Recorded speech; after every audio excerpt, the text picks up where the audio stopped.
Dahil excited buksan ang package ng in-order na motorcycle spare part, hindi na na-videohan ni John ang unboxing niya.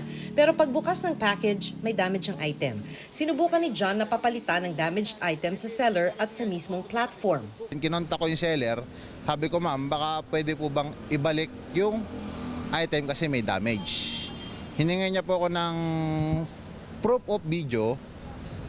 Nasabi ko, ma'am, hindi ko po kasi na-video ang bago ko siya buksan. At dahil walang unboxing video si John, hindi raw pumayag ang seller na palitan ang damaged item.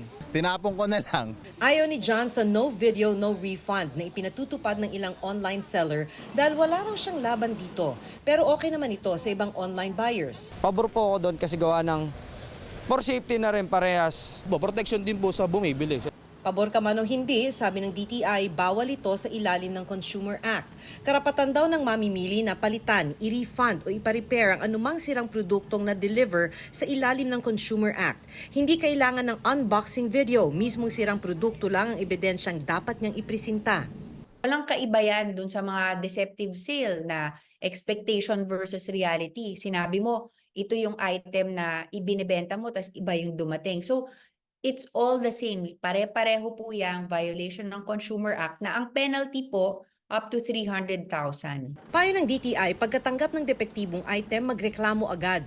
Kung tanggihang i-refund o palitan ng sirang produkto, huwag daw tamaring magreklamo. Mag-email agad sa consumercare@dti.gov.ph.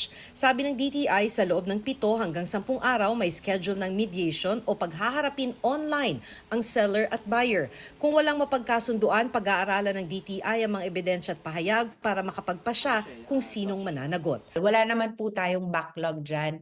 Kasi po kapag na-receive natin yung complaint, humihingi po tayo agad ng mga details. Para sa GMA Integrated News, Maki Pulido, nakatutok 24 oras.